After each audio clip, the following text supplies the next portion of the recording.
Hi, I'm Tess, Hi, I'm Sarah, and we are. the Happy Edit Sisters. Happiness isn't just being happy, it's an embodied feeling that starts with how we approach life, our actions, and our mindset. Everyone has a range of emotions, and that's a good thing. Join us as we dive into what it means to be happy and how we build a foundation for happiness through different lenses.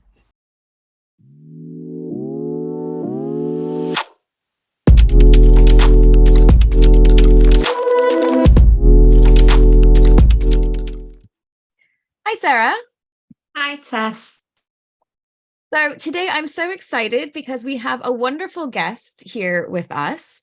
And I'm really excited about this because this guest is also one of my teachers and one of my colleagues and a friend. So I'm super, super excited to introduce you to Dominique Gauthier. And so let me tell you a little bit about her.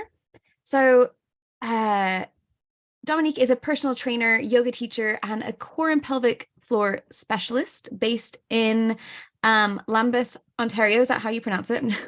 Yes, it's Lambeth, Ontario. It's kind of like just outside of London, Ontario, which is a little bit bigger. So Okay. Okay. Yeah, because I was like, oh, I thought you were in London. So that makes sense. All right. Canada, for anyone else who's like, what? She's in Canada. Um, she is the owner of a very successful fitness studio and is dedicated to helping clients of all ages and fitness levels achieve their goals and improve their overall health and wellness. Dominique has a deep understanding of the body and years of experience in the industry. And she's super passionate about empowering individuals to take control of their health and fitness, whether she's working with clients in person or online from all around the world, including me here in Spain. Dominique has this amazing personalized approach to every session and creates custom fitness plans that are tailored to each client's unique needs and goals. And in addition to all of this wonderful goodness, she is also helping clients strengthen and support their their in multiple different ways for optimal health and wellness, including core and pelvic health, but also recently has started working in nutrition as well, which is so cool. She's married to Steve, who is her tech support, and she is the mom of two birth babies and two bonus kids, and a lover of popcorn, which I love so much because so am I. we have so much in common. I know, popcorn, yoga. Um, so thank you so much, Dominique, for being on the podcast with us today. Thank you so much for having me. I'm really excited to be here today. And I know I introduced you, but do you have anything else that you would like to share with us a little bit more about you? No, I think that pretty much sums it up. I mean, thank you to AI for providing that bio for me. I was like, oh no, I don't have a short bio. I just have a really long bio. So we plugged some things into, just playing around with it, did a couple of edits, and there you go. Like, it's a crazy world out there right now. I'm not going to lie. It It was AI is that wrote that. I was like, wow, AI thinks very amazing. highly of me. Just brushing off the shoulders here. Yes, yes, yes, yes. Okay, so let's dive right in then. So, what does happiness mean to you? This is something that we like to ask all of our guests, and yeah, I'd like to start with it now. So, what does happiness mean to you, Dom? So, considering this is called the Happy Edit podcast, I put a lot of thought into this, and I found it was really hard to kind of sum it up in a very short way. So, I'm going to go a little bit roundabout here because I started thinking about different times in my life where I was happy. And some of it is some guesswork just based on raising kids, for instance. So I'm going to go back like all the way to babyhood. Like, when is the first time we're super happy? And I thought, well, the first time my kids ever smiled at me, they were happy to see me, right? They're happy, they're just happy to be loved and taken care of. And I know that's not everyone's experience as a baby. But usually it's some kind of caretaker that brings us happiness the first time. And then we go into toddler stages and it's all about exploration and having these new experiences and how exciting that is. And then we go even further than that into like early childhood, and we're starting to develop our own personalities, and we're exploring hobbies and things that bring us joy and happiness, things that might be different from one person to another as we start to develop our own personalities. And I kept thinking about further, and then there's like independence. So independence when you first go to school, even more independence as you get older into teenage years. And what brought me happiness when I was a teenager? Oh, it was hanging out with my friends. What brought me happiness when I left high school and moved to New York City, which is where I went to school? And what brought me happiness then? Oh, it was that feeling of independence and meeting new people and having new experiences. And I started seeing this like common thread as I was reflecting back on my life and realizing that for me, happiness is about being in the present moment and having these new experiences, whether it's experiences to get to know yourself better or just trying out different things. I will say that not every new experience necessarily brought me joy, but usually when you're spending time doing something, you find this flow, whether it's having this flow of conversation with friends or an experience with friends, or even finding that flow by yourself. Something that I really enjoy doing myself right now in my adult life is actually editing videos, and I get into a flow with it. And it makes me happy. At the end, I have this creation that I put together at the end, and I'm like, wow, I did that. And so I guess to kind of sum all that up, it would be really just being in the present moment and sort of taking in what's around you. And I can think about probably one of the most recent times that I found myself in the present moment. And this is many years ago, but I was so present in everything that was happening around me, was when I first moved to New York.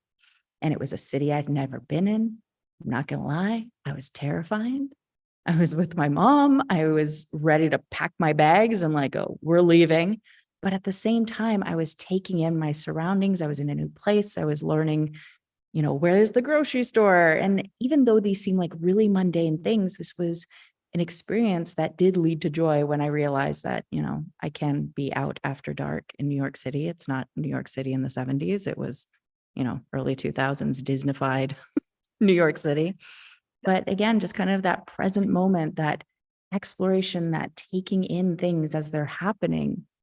And this also makes me think about occasionally when I talk about meditation and we're trying to create calm. And I'm pretty sure we had this conversation, Tess, outside of class, because I mentioned it in class one day where I said, stress doesn't exist in the present moment. It exists in the past and it exists in the future. And, that can seem really confusing to some people. So maybe somebody listening now is like, what is she talking about? I am stressed out right now. But if you think about the things that are causing you stress, like if we're thinking about the past, it might be a past conversation we had with somebody. It might be something that we did that we're kind of anxiously finding out what might be the downfall from that situation. Or we're thinking about the future, like, oh my gosh, I have to pay my bills. That's not happening in this moment. You're not sitting there paying your bills or looking at the screen thinking, I got to pay my bills. This is something that's going to end up happening later on. So the more and more we can bring ourselves into present moment awareness, the more we can start to experience those feelings of happiness, especially when we really appreciate what's happening around us, no matter how mundane it might seem. Oh, so good. All of that. Absolutely all of that. So good. I think it's so put a lot of like thought into this. I think it's great. No, I think it's wonderful. Thank you for doing that. And I like how you say, it's a progression. Like there's different things brought you different happiness at different times, but in there's always been that common theme of it. When you're in the present moment, that's when you're having the most, you're realizing that you're happy. Right. Yeah, that's so good. Absolutely so good. I love that you said about that stress isn't in the present moment. As a therapist, it's something that I will discuss with clients often, is that quite often we live in the past, we live in the future, and we don't actually take that time to be in the now, be in this very moment. So I love that idea. Yeah. Yeah, it's super important, isn't it? Like taking that moment to realize that there is, throughout your life, what are the times that bring you happiness? It could be different things, but it's when you're in that present moment that's when you're acknowledging that it's a part of it. It's you. You are happy. Or you're not, and that's okay too, right? Like we've talked about before, like it's okay that you not every time that you check in, you're not happy. That's fine, right? Like other things can be going on, and that's okay. Yeah, absolutely. Dominique, what do you feel that you do to support your happiness currently? There's a few different things that I do. So, over the past year, I've really been doing an exploration myself into what things bring me joy. I think for a long time, I was really good at being there for other people. I mean, it's part of my job, and I love having the opportunity to be there and hold space for people. But I remember, funny enough, I was taking a copywriting course at one point, and I don't know if oh gosh, I can't even remember her name, but our business coach, Tess and Amanda, she had her very early on, Allison Evelyn, I believe her name is. Oh, I know you mean. Yeah, it was sorry. very early days when our coach Amanda was running her own podcast and stuff. And this copywriter was all about, instead of being like really serious on your website, like bringing some of your personality into it. So I did end up taking her copywriting course, and it was like right at the beginning of the pandemic. And, she has us sit down and write some things about ourselves. And one of the things was, what do you do for fun? And I was like, I don't know. I have no idea. And every time I thought about what I do for fun, it was around my kids, my family, taking my dog for a walk, which is probably most days more fun for my dog than it is for me, to be honest with you. But I couldn't figure out what things were fun. And for me, I really equate a lot of my own happiness with fun. So there's going to be a little bit of intersection here. So this really kind of put me down this rabbit hole a little bit of trying to explore the things that I enjoy doing. So again, I started reflecting on my childhood and thinking, like, what were the things that I did for fun as a kid? So I was really into drawing at one point. So I tried picking that up, and I'm not really into drawing anymore, it turns out, which is fine. But I needed somewhere to start. And it took a lot of like playing around with things, trying to figure out, again, what am I into now? What am I not into? I really love music. So how do I make, doing mundane chores like the dishes fun? I put on music, and I realized, yep, that makes it more fun for me. Something that I did end up getting into, which I think a lot of people got into during the pandemic with this specific instrument, is I learned how to play the ukulele. My husband, I remember that. I remember following you, and you're like, yeah, look, I'm practicing. And I totally thought it sounded at the time like the song I was trying to play, and it just was like plink, plink. But it was brilliant. I don't know what you're talking about. Oh, thank you. I'm a pro. I've been doing it for years. Well, it's been a couple of years now, but I wouldn't say I'm a pro. So I do try to find time to do things that I enjoy doing. And I read this book called The Power of Fun, and I should have looked up the author. Maybe I can do it while you're talking at some point, but it's called The Power of Fun. And she describes fun as being playfulness, connection, and flow. So I believe the three pillars of fun. And again, I started kind of trying to make sure that I find time at least once a week to be in that zone, whether it is losing myself in the learning process of playing the ukulele, or going through the dishes, listening to music, and almost kind of decompressing a little bit, knowing that it's about me. And when my kids come in, they're like, can you play our playlist? And I'm like, no, it's time for mommy's playlist. This is my time. And even just sharing that with my own kids, and knowing that it's okay to take time for you to experience the things that you love and you find joy with, and, showing them from a young age that it's okay to take that time, because especially as women, I find that it is very easy for us to take care of others and sort of leave ourselves on the back burner a little bit. Definitely. So Especially yeah. us as women who are in industries where it is about giving back, right? Like as yoga teachers, as therapists, as coaches, like all of that, like your job, as you said, it's beautiful. It's so amazing that you can support someone else, but it is also really important that we take that time for ourselves. And I love this playing music while you're washing the dishes. I totally agree. I like also having like a little boogie, like, okay, I'm washing the dishes, but I'm also dancing as well. And my husband will come in and be like, what are you doing? I'm like, this is how I'm getting through the dishes. I don't like doing them, so I'm just making them fun for myself. Yeah, And I bet he exactly. shakes his butt too. Oh, he does. He does. He does. I mean, he's making fun of me, but he's doing it as well. So let's be honest. Yeah, so I'm not sure if I quite answered the question, but yeah, I think it does show up differently at different times. And every once in a while too, I try journaling, but I feel like for whatever reason, I mean, I like it when I sit down and do it.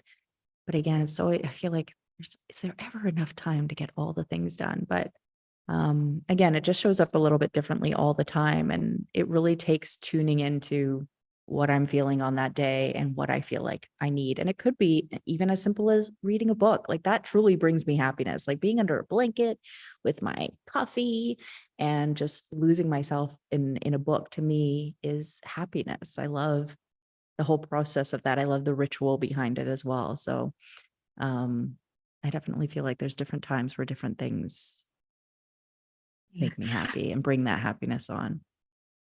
I love, Dominique, how you went back and tried some of the things that you thought, right, what did I like as a child? What was the things that brought me happiness as a child, and kind of went back and tried them, and then, that then not being something that would bring you happiness now on, and maybe not in that same way. So kind of, that it's okay to keep trying different things and to see what fits for you, I think is, yeah, it's really powerful, isn't it, to do that. It's really important to do that. Absolutely. Yeah, and to give it some time too, because sometimes at the beginning when it's something new, right, you can feel a little bit anxious about it. It's like, oh, I don't know about this. And then you try it, and you're like, oh, I don't know about it. And then, the more you do it, maybe the more you like it, or the more you do it and you're like, absolutely not, this is not for me, but like to give it some time to, not just do it once and be like, no, all right. I tried it, done and done, dusted, move on. Yeah, it's interesting that you say that, because I almost find that when we're trying something new, it kind of almost puts us in this like sympathetic nervous system response, where when we try something new, like what do? Like we either fight through it and make it through the end, which is kind of the example you said of trying it out a little bit, or we're like, nope, that's not for me. I'm getting as far away as I can from this. And I really find that a lot kind of working with people in the fitness industry is like, you get those people who are like rearing to go New Year's and they get their gym membership and they're like, gonna do it. And then they go once and they're like, yeah, that wasn't for me. And, there's a variety of reasons why that might be, but yeah, definitely giving it that time and just trying to even approach things a little bit differently. Even with playing the ukulele, I'm not going to lie, especially near the beginning, I was like, oh, this is awful. I can't do this. I can't do it. I can't do it. I can't do it. My fingers don't move the right way. I'm just too old to be learning this now. It seems bonkers, but it was really frustrating at the beginning. But I think there was this part of me as well that when I asked for a ukulele for Christmas, my husband said, are you going to play this thing? Or are you going to do it for like a week? And then it's going to collect dust in the corner. And I was like, no, I want to do this. This is what I want to do. And he was like, okay. So part of me was this pride of, I didn't want him to be right. So I think that was kind of my motivation to keep pushing through it. And then even approaching it differently. Like I'm not meant to be perfect from the very first time I look at a song. It does take that repetition, that practice. And hopefully down the road, maybe there will be a time where I can just take a look at the notes and be like, yep, I got this. But that time is not now. And it does take that practice and that patience and that compassion towards yourself as you're trying these new things in an attempt to find what brings you joy, what brings you happiness, what feels fun. Yeah. And I think that's so much to be said about a lot of things in life, right? Like it's not, whether you're learning an instrument, learning a new language, going out and meeting people, sometimes that can be very stressful. For me personally, like I'm not a super outgoing person naturally. Like I have learned over the years to do it. I'm better at it than I used to be. But by all means, when I was a younger kid, like when we first moved to Barcelona when I was 9, like I was like super excited to be there, but then it was like, oh, but I have to talk to new people. I'm just gonna sit here in the corner and just listen to everyone. And then hopefully somebody comes over and talks to me. And little by little I got better at it. And now I don't have that same trepidation about it that I maybe did before. I still feel those feelings though, but I know, okay, no, if I go and talk to them, like the world isn't going to end. Like it's actually probably going to be really fun. And if I don't like talking to them, then I can move on. Like I don't have to be stuck there either, It's kind of pushing yourself outside of that comfort zone, isn't it? That's a really important thing for us to do. I started up running a couple of years ago because I did like this Santa Dash that they do here in the UK. So it was a 5K one. I was like, oh, I love it. Loved it. Like that kind of feeling at the end of really enjoying it. Then signed up for a 10K and I hated the whole process of, the training for it. But I was like, no, I'm gonna keep going. I'm gonna keep going. And then did the 10K, loved it. And then signed up for a sprint triathlon. Again, didn't really enjoy the training of it, but loved the finish, that finish, the ending, the finishing it. And surprisingly, I've not ran since because I'm just not too sure that running's for me, and that's okay. I can relate completely. I'm not a runner. I've tried a few times. I've also shared that journey on the Instagram, but it's just not for me. Or people will say, like, you should try, because I would practice here in the studio. I'm in my studio right now, on my treadmill. People are like, no, you have to go outside. And I was like, I can't watch Netflix from outside. So treadmill it is. I'm not gonna lie. Like I try to find any distraction when I'm moving to make sure I get the movement done. Like I'm a human being, even though I do this for a living. I need to sometimes force myself into certain situations where I'm going to do the thing. And I did one of those couch to 5K situations and I made it to the end and I was like, yep, this isn't really for me. And that's okay. It's completely okay. Yeah. Yeah. I used to love running. But since I've injured my back, I've not been able to get back to it. And I've, fell in love with doing other things like swimming and things like that. Which I enjoyed before, but I didn't really maybe do as much of. Now I do more of it because running just doesn't work right now.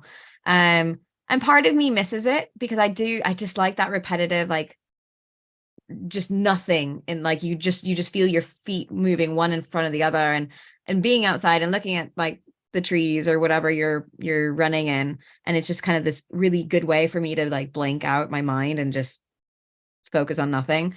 But at the same time, I'm able to do that in other ways now. So, so like finding different ways maybe of doing it. It doesn't always have to be exactly the same. But yeah, no, I totally get it. So, Dominique, how do you feel like you integrate happiness into your work? Like you're mentioning that you're in the studio right now and you try these different things out. So, what have you tried out in your work, or what have you integrated into your work to bring a little bit more happiness into your life? That's an interesting question. I think that went a little bit off than I thought it was going to go when I was listening to it, because I was thinking like, how do I help my clients be happy? See, this is me always bringing it back to the people that I care about. I think one of the things that really helped me with movement is I know I often talk about in situations how for me, I always hear yoga teachers saying like, oh, the first time I took a yoga class, it was love at first sight. Like I absolutely loved the first yoga class. For me, that was not the case. It was like love at sixth attempt in 5 years. And what kept bringing me back, I have no idea. But I do know that when yoga was first presented to me, it was actually in an acting class because here's a fun fact. I used to be an actress. That's actually why I went to New York.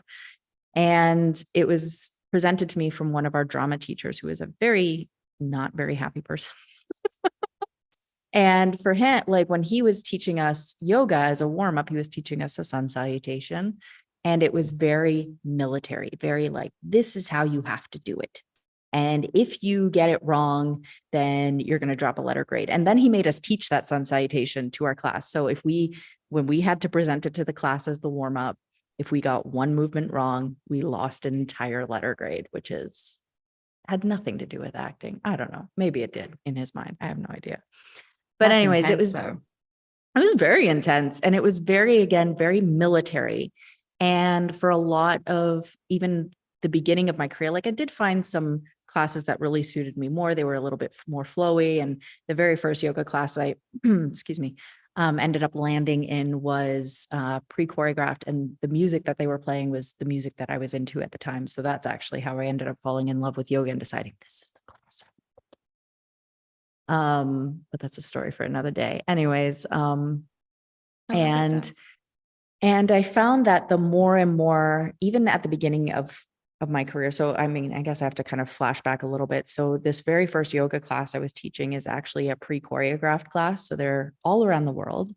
And it's a company from New Zealand that puts these programs together, and they give you the music, they give you the movements, and they give you the words that you have to say. So as an actress, this was actually the perfect segue into a fitness career for me. Interesting. Because I've never even heard of this before. Yeah. All I had to do was memorize the choreography and memorize the words, and I was good to go. I don't think I would have taught fitness, to be honest, if it wasn't for this company. But again, it was very like, this is the way it is, and that is it.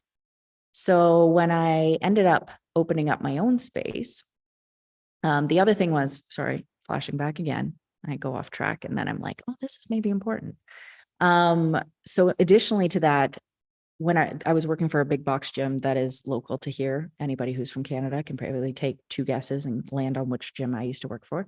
Our job was to stay on stage. So even if we saw people struggling, they didn't want us to, point them out and make them feel bad, which I completely understand, but there was no way for me to support them any extra. All I had to do was go through the class with them and teach them and try to correct things, but more generally.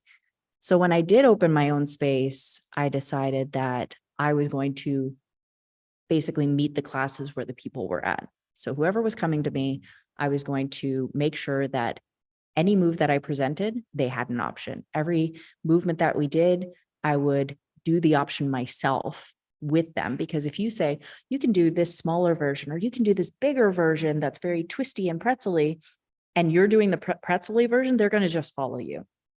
So I'd set up people for those more complicated positions, and then I would join that person who needed that extra support, who needed that, quote unquote, lesser option.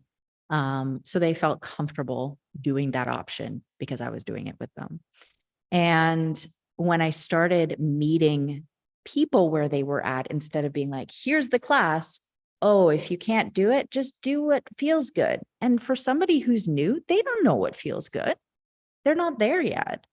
So by taking this approach, I found that more and more people were sticking around. I still to this day, I don't have very many people that come once and then I never see them again.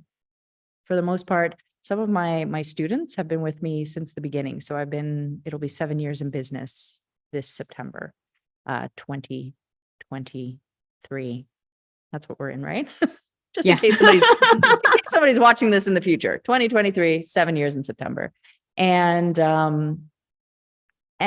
again, the class kind of grows with them, but we always have new people coming in.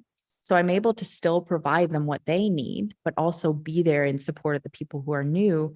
And something about that combination just makes me feel like, maybe this is a bit selfish, but like the fact that I can help these people fall in love with moving their bodies and tuning into their bodies, making sure that they're feeling things the way they're meant to be felt, feels so good for me. As a pelvic floor expert, hearing the stories about women who have been peeing their pants for years and years and years, telling me for the first time in 40 years, I rolled out of bed without leaking, that makes me happy, because so often we label ourselves into these things where I'm not an exercise person. I am somebody who pees myself. I am this, I am that, I am that. And when I can help people step outside of that box and realize that they can do things by meeting them where they're at, that brings me so much happiness. And I'm not going to lie, I work 6 days a week right now.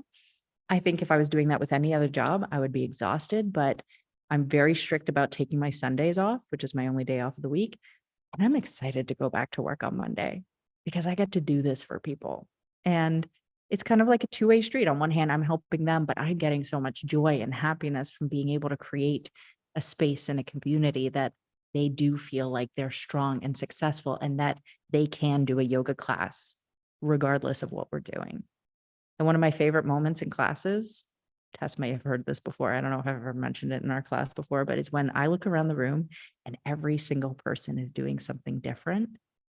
That just makes me feel so good because I've created an environment where everyone doesn't feel like they need to do the same thing as their neighbor or the person across from them or me. Yeah. You do a really good job of that.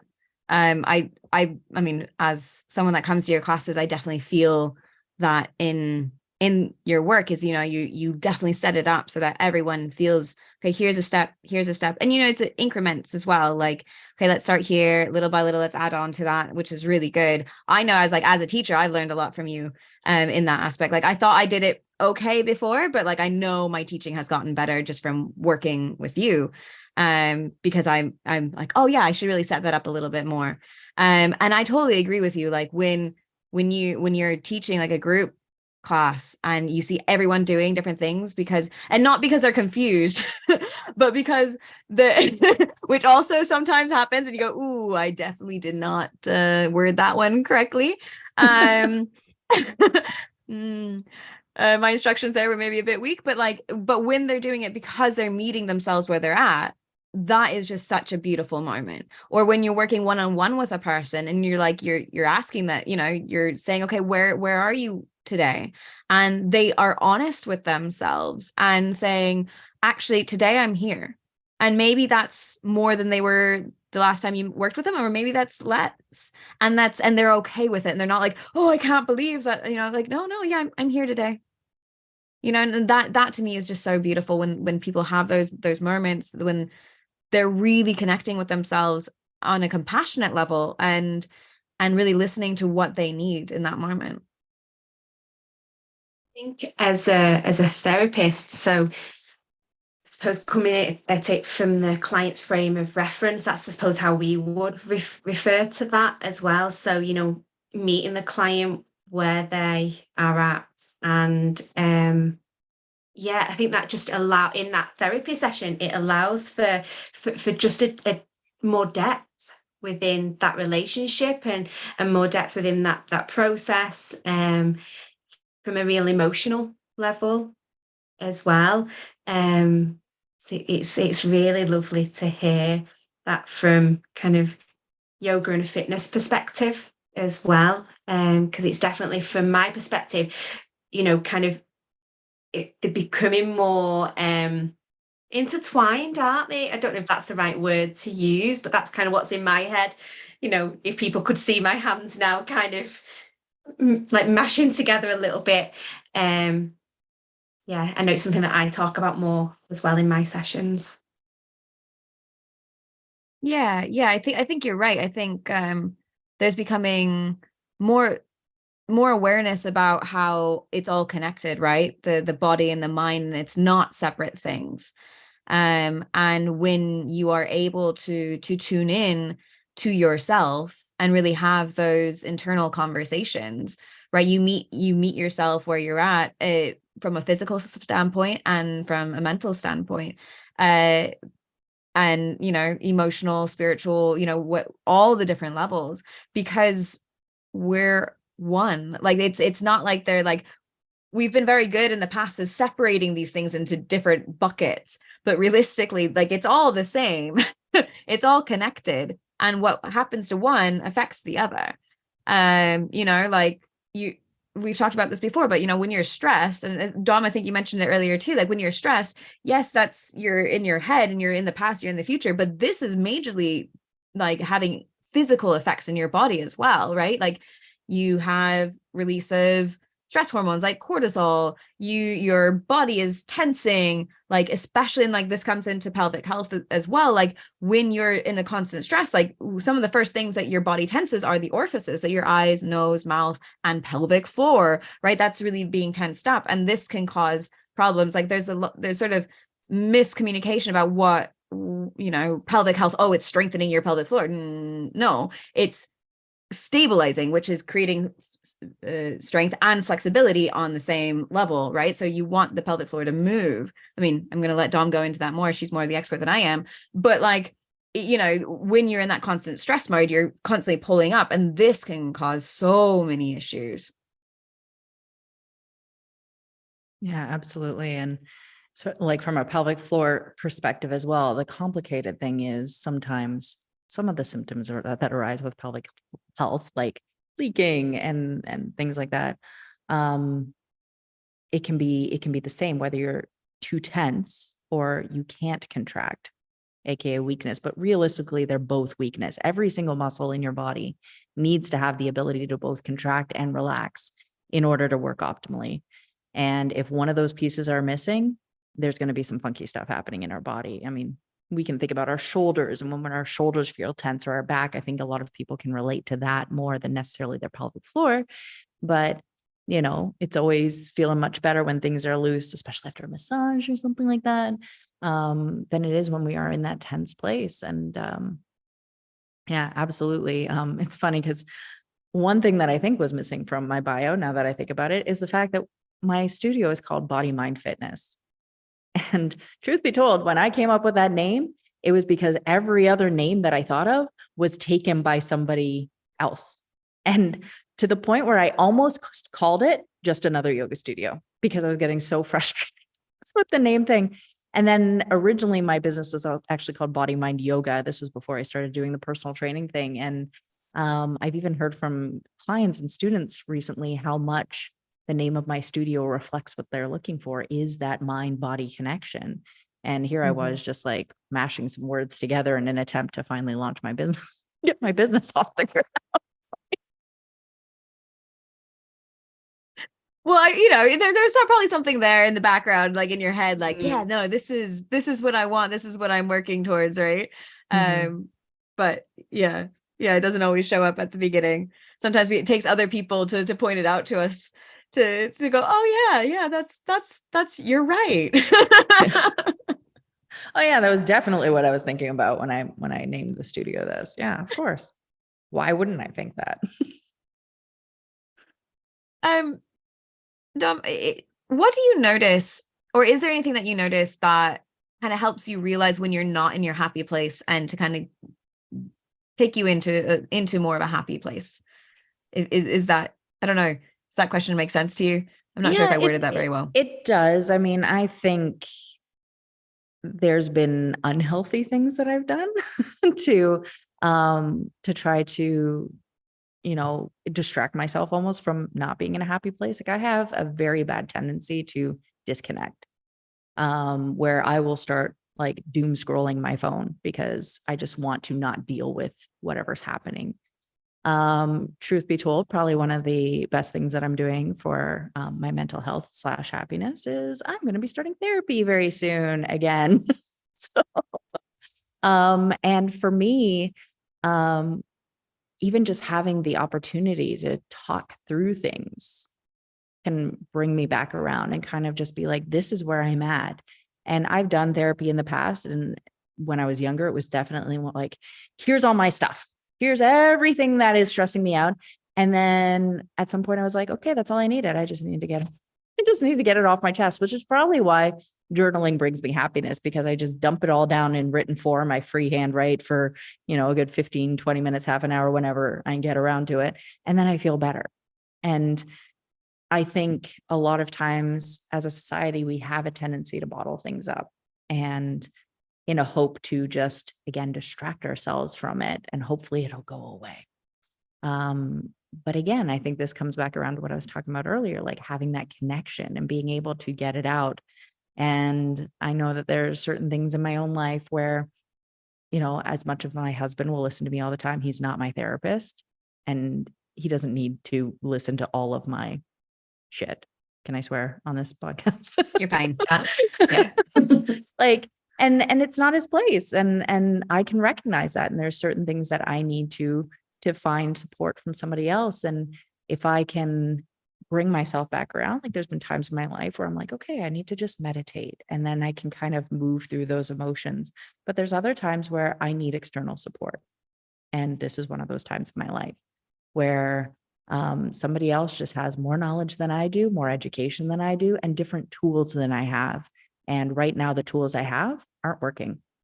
So I have no problem. And I'm very fortunate that I have the ability and capacity to go out there and get help, because I know, like, financially it can be a roadblock for some people. And I'm just in a very lucky position that we have the resources to be able to do that. So I don't want to make it sound like going to a therapist is super easy, because it's not an easy decision for everyone. It's not an easy decision mentally, emotionally, or again, financially for everyone. So, but yeah, I think there's times where we can kind of go to our go-tos. It's kind of the short version of this answer. And other times where if those go-tos are not working anymore, it's time to maybe look for somebody else that can help you. Friend, Yeah. family, therapist. Yeah, definitely. I think it is really important, that self-reflection and, of going, what's working for me right now, what's not, what can I do different? Because quite often we do the same things, don't we? And we need to do something different because that same thing isn't helping. It might not be working. So trying something different, trying something new can be really helpful.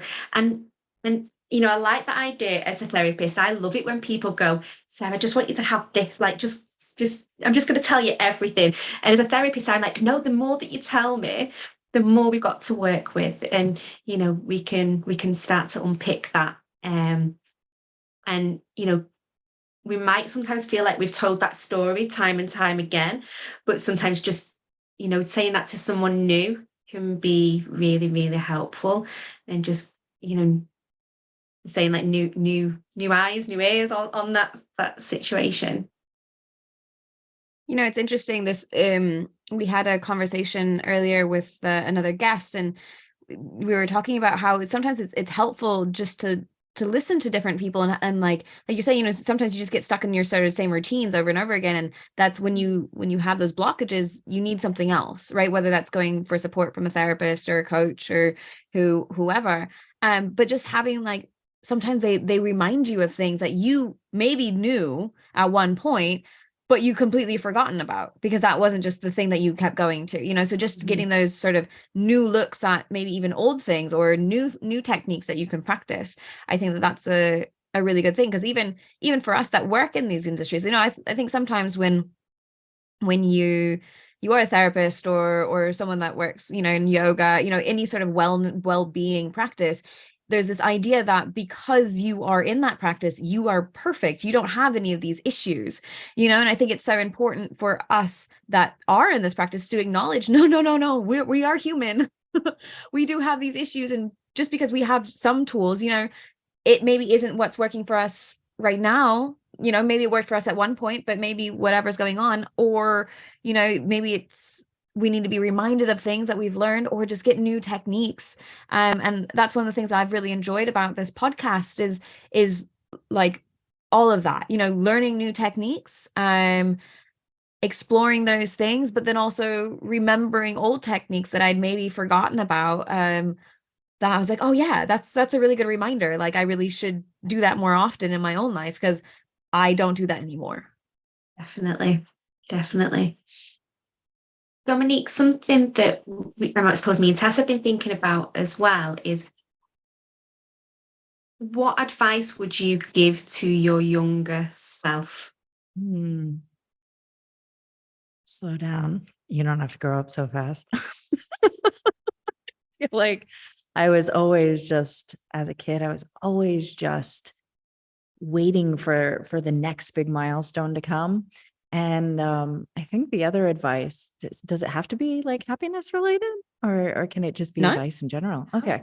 So the other advice I would give myself, and I'm gonna curse here, and steal a line from one of my favorite true crime podcasts, which is fuck politeness.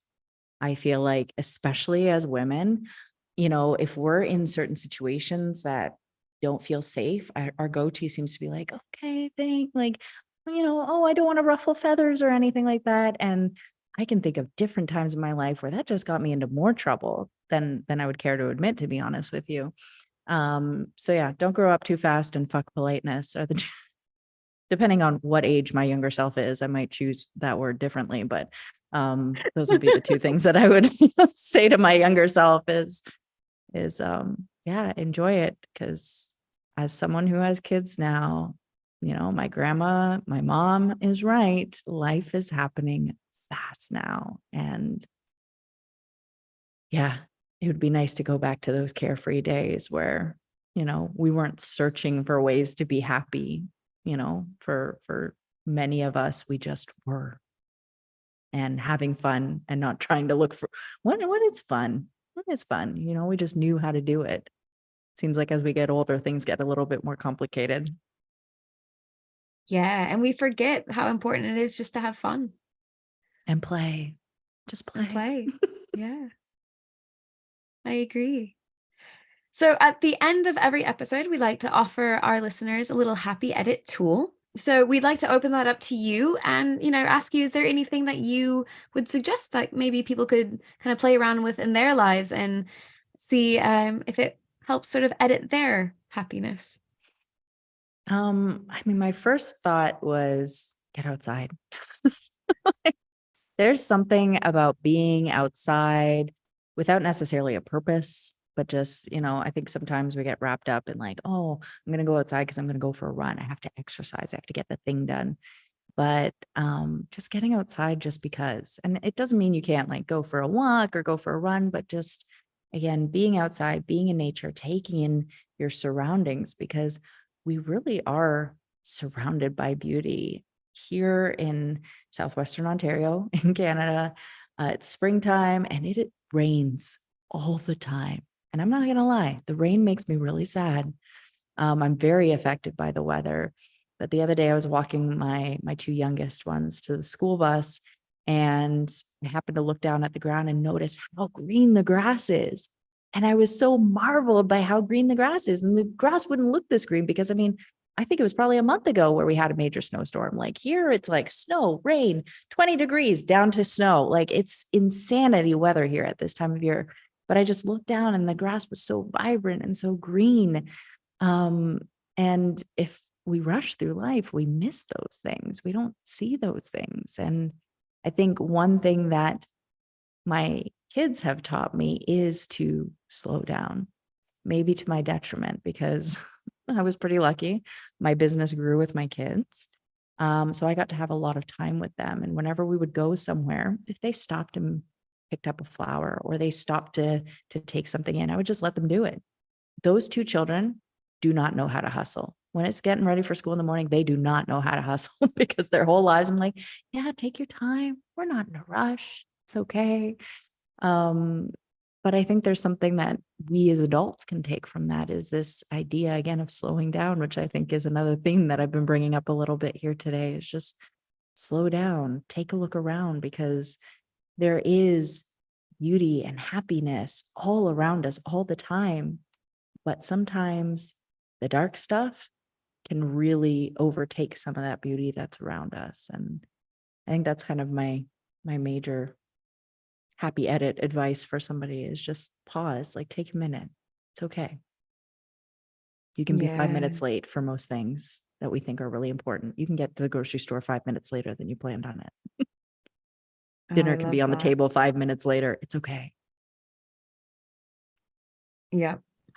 So that's so true, isn't it? We're always rushing about everywhere.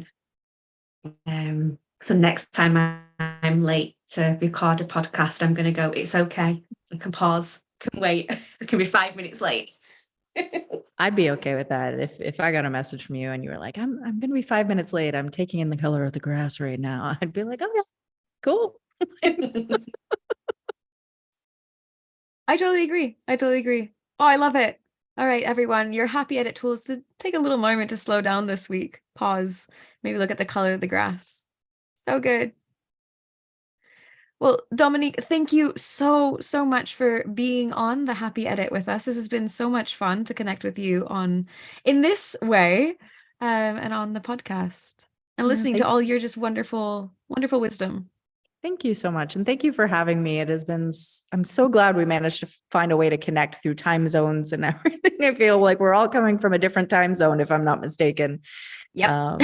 So it's morning here. Well, I guess it's almost afternoon here, but it's a little bit later in the day for the both of you. And I just kind of wanted to rewind a little bit because at one point, Tess, you mentioned how much you've been taking from, and learning as a teacher from my classes. And I just wanted to say thank you so much for sharing that.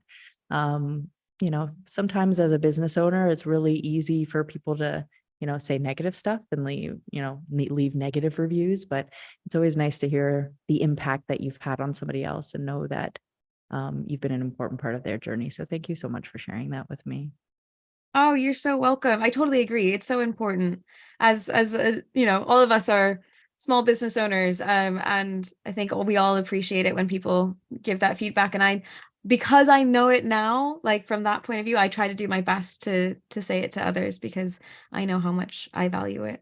And it's true. Like, I'm not just saying it because your classes are freaking awesome.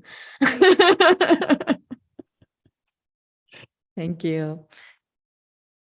Dominique, if people do want to connect with you, how would they go about doing that? So you can find me on Instagram at bodymindfitness.ca. It's the same as my website. The CA is the Canada website sort of situation. On Facebook, YouTube, I'm available at Body Mind Fitness Canada. And I think that's pretty much all the places. And yeah, there's feel free to reach out, send me a DM. Well, anything you want to chat about. I'm always happy to connect with people. It actually really lights me up when I can hear from people all over the world and learn about them. It's one of the beautiful things about my job and about social media, which I go through love and hate days with social media. But one of my favorite things is definitely connecting with those who are, around and people who I wouldn't otherwise ever meet in my life. Like, how cool is that? Yeah, seriously, like you and I, Mm-hmm. connecting through like the business coaching and then through like yoga and Instagram as well. That's usually how we keep up to date with each other's lives, which is fun. It's totally fun. And we'll make sure to get all of your links and stuff in the show notes as well. So if people are like, wait, what was that? Just go to the show notes. You'll find it there. Perfect. You're all so organized. Try. It makes me happy to be organized. I love it. I can probably put you in touch with somebody who also feels the same way. Organization is their happy place. And I'm like, I don't get it.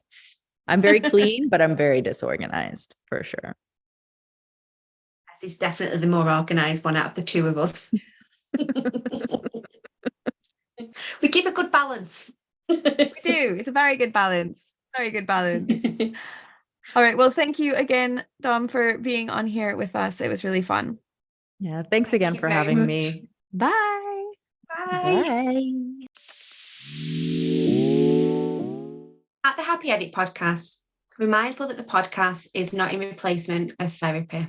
If you do need further support, please do contact us on our contact details in the show notes. And we're more than happy to offer further support and guidance and direct you to places like the counselling directory or therapy directories. If you do also need further support, we would also recommend you contacting your primary healthcare provider. Thanks very much for listening, and we'll see you all soon.